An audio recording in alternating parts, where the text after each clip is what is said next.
Hi, my name is Finley, and today I'm going to be presenting on the BC Cancer Agency and its affiliated services. First, we'll start with what is the BC Cancer Agency? So we know it as the big building that sits across from Royal Jubilee, but it is much more than that. There's 6 BC Cancer Agency centers, and all of them aim to provide cancer treatment as well as supportive care to cancer patients under local health authorities. So there's us as well as 5 other main cancer centers.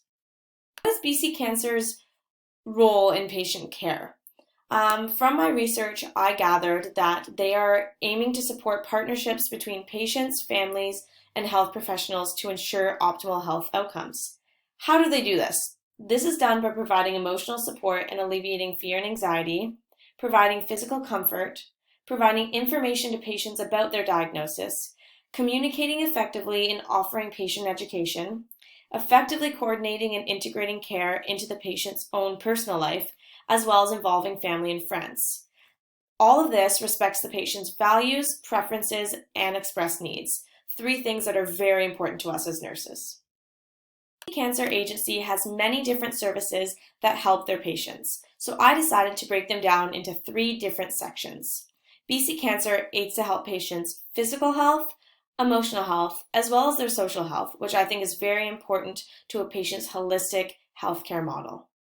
I wanted to start with physical health services that BC Cancer provides. So these ones are the ones that as nursing students we've been studying in basically every course. At a surface level, patients and families may think that this is all BC Cancer Agency does, but I can promise you that it's not. Regardless, this includes treatment plans, chemotherapy, clinical trials, as well as radiation therapy. This is going to involve people on the front line, so the nurses, the doctors, the oncologists, the healthcare aides, and all the other people that are helping with this patient while they're in the hospital or while they're receiving treatment. All of these services and the people involved are very important in a cancer patient's disease progression. Emotional support services. In my opinion, these are the most important services that BC Cancer Agency provides because it really helps patients' mental health and status. So, I have 5 examples here that I'd like to go through and explain. Number 1, relaxation. This is a support group aimed to promote increased relaxation and decreased stress through movement and muscle stimulation. Number 2, music therapy. This is aimed at decreasing anxiety and depression levels for both patients and caregivers through music. I'm sure that we can all agree that music helps most people and their mental health after a long day or after a trialing time going through cancer treatment. Number 3, mindfulness practices. So mindfulness is a category that encompasses a lot of different programs. They are usually about 8 weeks long via video conference, and they assist patients with lessening their anxiety and depression during their treatment and practicing mindfulness in ways that they may not know of. Number 4, art therapy. This art therapy is designed to help learners develop new skills and build resiliency to cope through the means of creative art making. And number 5, this is my personal favorite, a program called Laughter for the Health of It.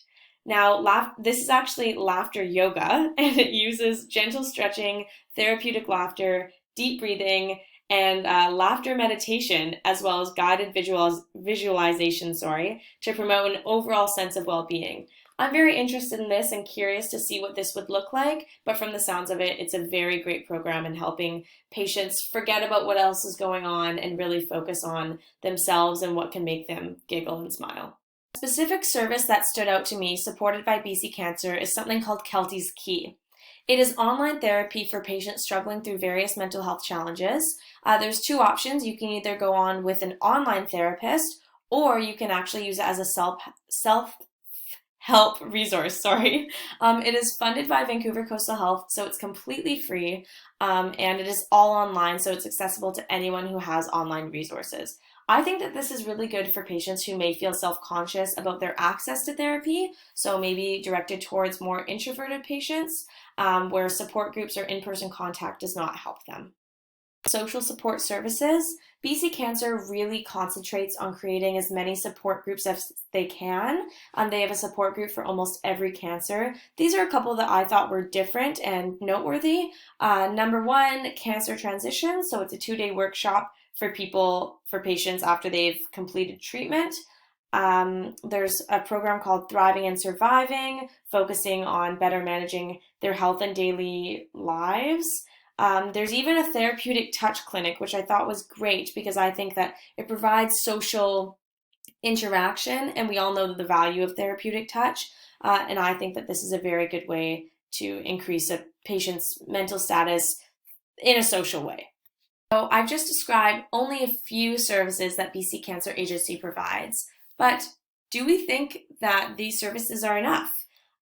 Do we think that support groups and emotional support and physical treatments are enough to help these cancer patients that are going through so much? And how do we think that we can help these cancer patients further?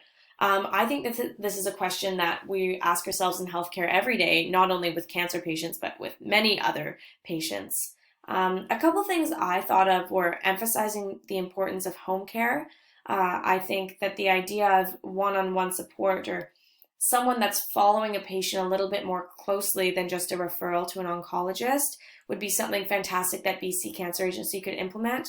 I'm sure that this would have a lot of hurdles to it, but it would be very interesting to see if we could make this happen. Even free parking is something that my relatives suggested, and just providing better access to these services, not just one center in 6 different cities across BC, easier access points, and maybe if oncologists on the phone, things like this.